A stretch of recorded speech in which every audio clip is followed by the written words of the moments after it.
So this is an Arduino project, Uno project, and we have a distance sensor there. Okay. Which finds using high pitched sound, ultrasonic sound, the distance. Then it also has like someone place it over. Then it has a temperature sensor. Where's that? There's this blue water-like thing. Uh-huh. And then it also has an LCD, which is basically it has the temperature, which is 23 degrees. It's much colder than that, but Fahrenheit? Celsius. Okay. Don't worry, it's not 24 Fahrenheit in this room. That'd be pretty sad. H, which is humidity, it's 44% humidity apparently. In the distance from here, that wall is about 111 centimeters. Okay. So, looking at the code over here. Okay.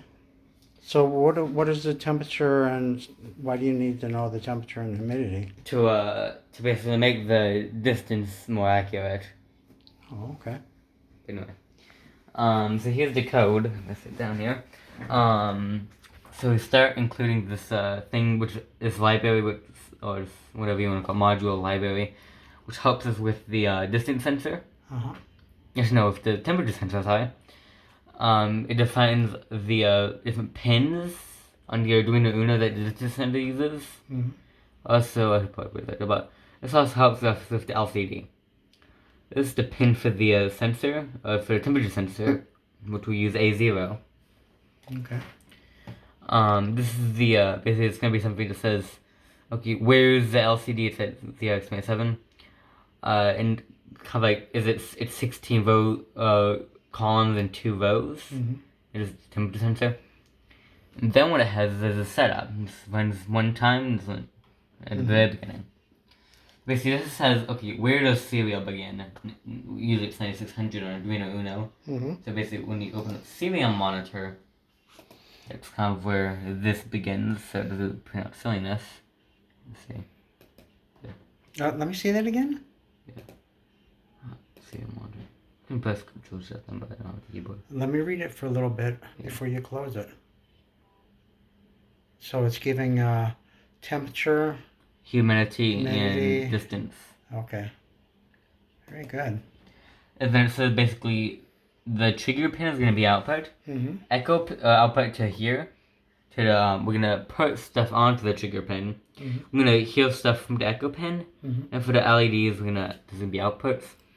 We're going to basically change the LEDs. We're going to just basically wait half a second. Just half a second, 500 milliseconds, yeah. They're going to print out in the serial console this long string. This is DHT11 humidity and temperature sensor. New line, is that what that is? The delay, we're going to wait another second.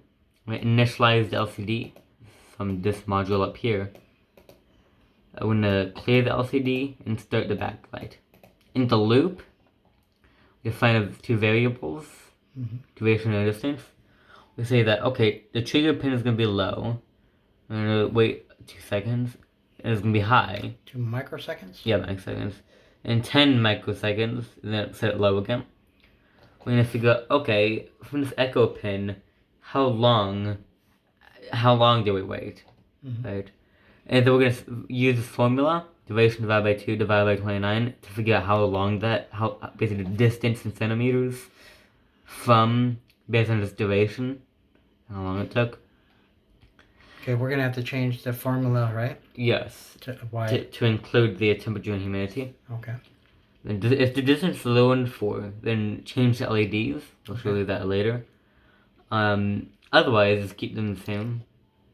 If the distance is greater than or equal to 200, or it's less than 0, then it's out of range. Otherwise, if it's in range, then print the distance followed by centimeters. I'll set this to the second line, print D, distance, centimeters. Okay. Distance is like, this is the variable, not the word distance there. Then we basically read the, everything for the, what do you call it?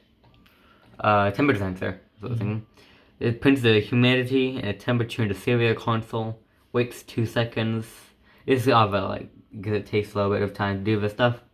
And then we set it to the 0th character, like the first line, basically. Send it home. Yeah. Okay. And then we print out T, print out the cast to an integer, so basically saying, instead of being a decimal, be a whole number, temperature.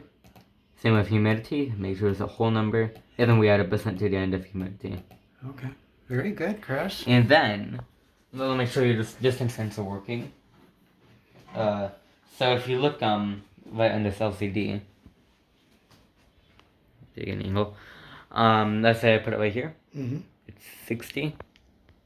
Okay. Because I can't hold my arm still. So you're getting closer. And as your obstacle gets closer, the distance goes down. And then Moving closer. And oh, the red light just came on. Because it's below 4. As I said, the lights would switch when it gets below 4. So you programmed it so that if it's below 4 centimeters, that the green light goes off and the red light comes on. That this is what is this whole thing for anyway? Where are we going to put this? That's kind of like a hobby, basically. Yeah. Like on a robot or something? I guess. Yeah. Oh, okay. And that way, when the robot walks around, goes it won't up, bang into it. It won't bang into obstacles. It'll stop. Well, we could program the robot to stop the motor from going forward or backing up if we put the camera on the back. But we'll first put it on the front of the robot so that when it comes in front of and I could show you the temperature and the humidity. It stops. If I turn the fan on, but I don't want to have you waiting here for 30 minutes waiting for it to cool down. Okay. We can do that demo later. Yeah. Okay. Very good. See ya. Thank you very much. Bye. Bye.